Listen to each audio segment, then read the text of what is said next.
State of the Nation with Zororo Makamba.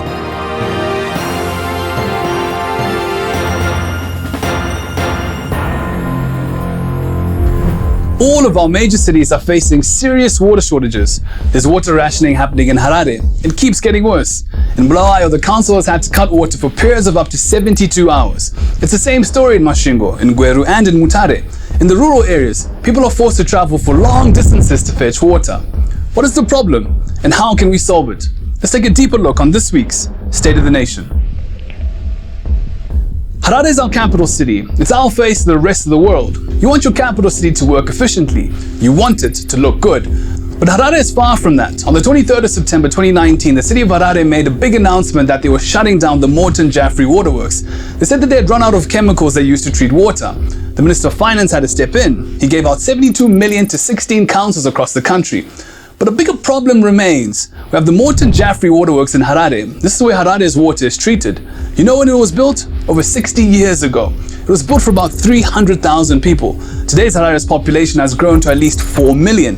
So this is the plant that just can't cope. When it's working, Morton Jaffrey produces about 350 megaliters of water per day. But Harare needs 1.2 thousand megaliters a day. So we obviously need to invest more. But that's not all. Get this, of the 350 megaliters of water that comes out of Morton Jaffrey, we're losing half of it. This is because our pipes are too old. They're also leaking, and we're losing treated water. One of the other reasons we're in this mess? Corruption in our councils. In 2013, there was a deal with China to sort out our water system. It was worth $144 million. It didn't go anywhere. The Chinese pulled out. Why? Because instead of building a new water system, the council used some of the money to buy themselves cars.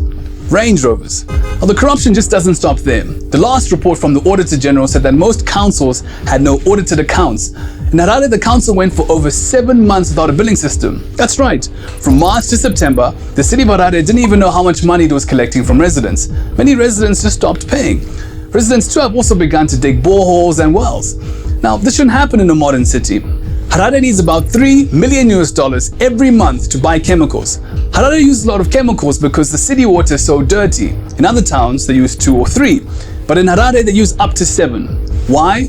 Well, Harare needs a new dam. Lake Chivero has become too polluted. So what's being done about this? In 2018, President Mnangagwa signed a deal to finally start the construction of Fungi Dam. Now, we've heard about this dam for many years. Now it is planned to start later in 2020. Elsewhere in the country, the Tugimukosi Dam in Masvingo and Maroanyati Dam in Buhera are done.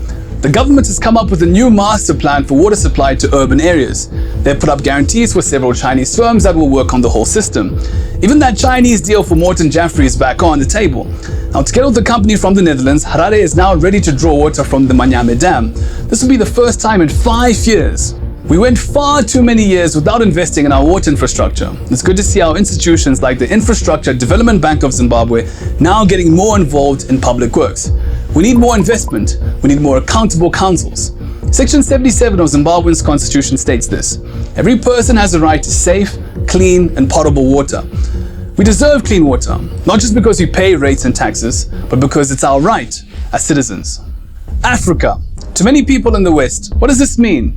Jungles, drums beating, wide open savannas, and of course, the wild animals. To other people out there, this is what Africa is all about. They look at elephants and see a cuddly animal. But for the people living with these animals, they see animals a lot differently. And that's why we have a big battle over what to do with our wildlife. It's a tough debate. Let's take a look. In 1999, some countries came together and banned for the trade of elephant tusks. This decision was taken under the Convention on International Trade in Endangered Species, CITES. Now, the reason for this: poaching was out of hand. It was decided that if we make ivory trade illegal, then poachers would have nobody to sell to. This made sense, but it also created a big problem. For countries in the West, it was simple. This will stop poaching. But for countries like Zimbabwe, it wasn't that simple, and here's why. 84,000, that's the number of elephants that we have in the country. This is twice the number of elephants that we are able to carry. There just isn't enough food or land for them. Between Zimbabwe, Botswana, Namibia, and Zambia, we have around 300,000 elephants. That's 75% of all the elephants in Africa. That's a lot of elephants, and it's great for tourism. People travel from all around the world to see them. But for the people living near these animals are not always a good thing. 200. That's the number of people who have been killed by wildlife over the last 5 years across Zimbabwe. 40% of these deaths are caused by elephants. This is according to the national parks. 7,000. That's the number of hectares destroyed on the farms by elephants.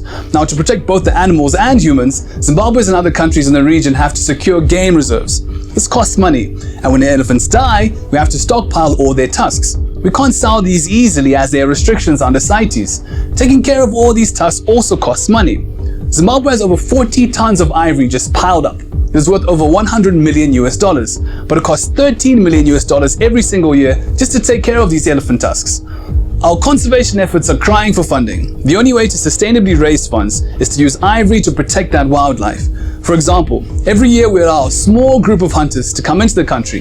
They pay for licenses to go hunting. This is strictly controlled. The money they pay is used for conservation. This is why Botswana recently decided it will now allow hunting in its country. Just like Zimbabwe, it has way too many elephants. They destroy crops, they kill people, but they cost too much to take care of.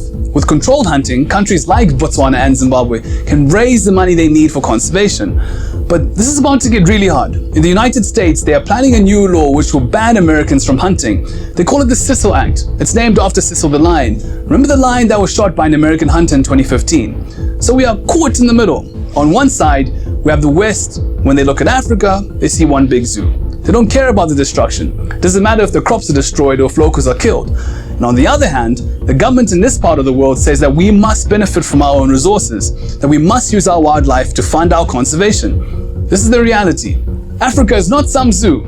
It's a continent with people in it. These people should be able to decide what to do with their own resources. It's their right.